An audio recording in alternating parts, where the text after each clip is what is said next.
రూపాయల పెన్షన్ని తెల్లవారుజామున 5 గంటలకే ఇంటికి చేర్చిన ఘనత ఈ ప్రభుత్వాన్ని.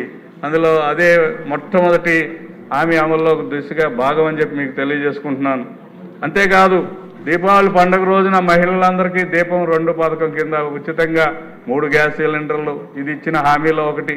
అదేవిధంగా నిరుద్యోగులందరికీ కూడా ఖచ్చితంగా మేము రాబోయే 5 సంవత్సరాల్లో ప్రభుత్వ ఉద్యోగాలు కానీ ప్రైవేటు ఉద్యోగాలు కానీ స్వయం ఉపాధి పథకాలు కానీ ఏవైనా సరే 20 లక్షల ఉద్యోగాల కల్పన చేస్తామన్న మాట ప్రకారం 16,347 ఉపాధ్యాయ ఉద్యోగాల భర్తీ కోసం ప్రకటనలు చేయడంతో పాటు చర్యలు తీసుకుంటా ఉన్నారు.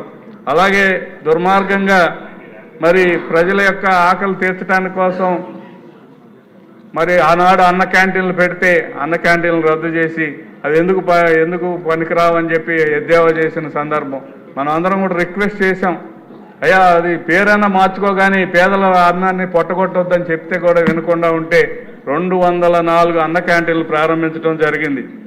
అదేవిధంగా ఉచితంగా ఇసుక పాలసీ తీసుకురావడం జరిగింది. ఈ రోజున భవన నిర్మాణ కార్మికులు ఆనందంగా ఉన్నారు.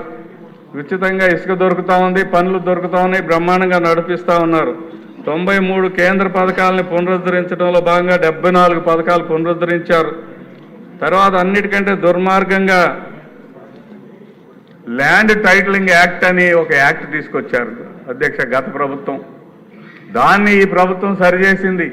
ల్యాండ్ టైటిలింగ్ అంటే యాక్ట్ అంటే మీ భూమి మీది కాదు, సర్వే పేరు మీద వాళ్ళు ఇష్టం వచ్చింది చేస్తారు. ఆ టైటిలింగ్ యాక్ట్ని మనం రద్దు చేశాం. ఆ టైటిలింగ్ యాక్ట్ రద్దు చేయడంతో రాష్ట్రంలోని రైతాంగం, భూమి కలిగిన చిన్న కమతాల వారు, ఆఖరికి స్థలాలు కలిగిన వాళ్ళు కూడా ఆనందంగా ఉన్నారు. ల్యాండ్ కబ్జా చేస్తే ఈ ప్రభుత్వం వారందరికీ కూడా చుక్కలు చూపిస్తుందనే ఉద్దేశంతో ల్యాండ్ గ్రాబింగ్ యాక్ట్ కూడా చట్టాన్ని తీసుకొచ్చిన సంగతి తెలియజేస్తాం.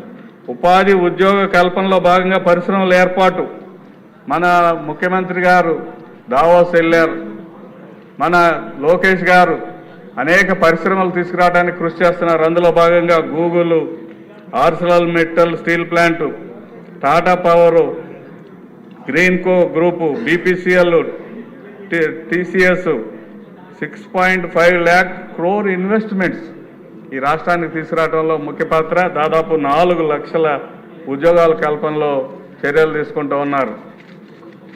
అన్నిటికంటే ముఖ్యంగా అధ్యక్ష, సమాజం పట్ల ప్రభుత్వాలు చేయాల్సిన 2 ముఖ్యమైన పనులు ఉన్నాయి. అదేంటంటే సంక్షేమం, అభివృద్ధి కలిసి సాగాల్సిన బాధ్యత ప్రభుత్వంలో ఉన్న వ్యక్తుల మీద ఉంది. ఈ 2 వేరు కాదు అధ్యక్ష, ఒకదాని మీద ఒకటి ఆధారపడి ఉన్నాయి. సంక్షేమం చేయాలంటే ఆర్థిక ప్రగతి రావాలి. ఆర్థిక ప్రగతి రావాలంటే స్పష్టమైన ప్రణాళికలు ఉండాలి. ఆ ప్రణాళికలు ఉండాలంటే ఒక ప్రత్యేకమైన అనుభవం కలిగి ఉండాలి తప్ప కేవలం సంక్షేమం ఇవ్వటానికి డబ్బులు దొరకని పరిస్థితి సృష్టించకూడదనే ఉద్దేశంతో మరి ఈ రాష్ట్ర ప్రభుత్వం ఆర్థిక పురోగతికి, సాంఘిక సంక్షేమానికి ప్రత్యేకమైన ప్రణాళికలు రూపొందిస్తూ ఉంది. ఆర్థిక పురోగతి అంటే ఒకటి అధ్యక్ష, స్వయంగా వారి కాళ్ళ మీద వారు బ్రతికేలాగా నిలబడి బ్రతికేలాగా పాలసీలు తయారు చేయాలి.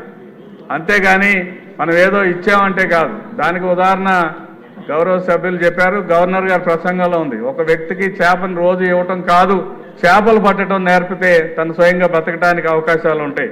ఆ విధంగా అభివృద్ధి చేయడంతో పాటు అంటే రోడ్లు వేయటం, డ్రైన్లు కట్టడం, మంచినీరు సరఫరా లేదా ఇది కాదు, ఉద్యోగ కల్పన చేయాలి. ఎవరు బ్రతుకు వాళ్ళు బ్రతకడానికి అవకాశాలు కల్పించడం అనేది చాలా ముఖ్యమైన అంశం అని తెలియజేసుకుంటూ అందులో భాగంగా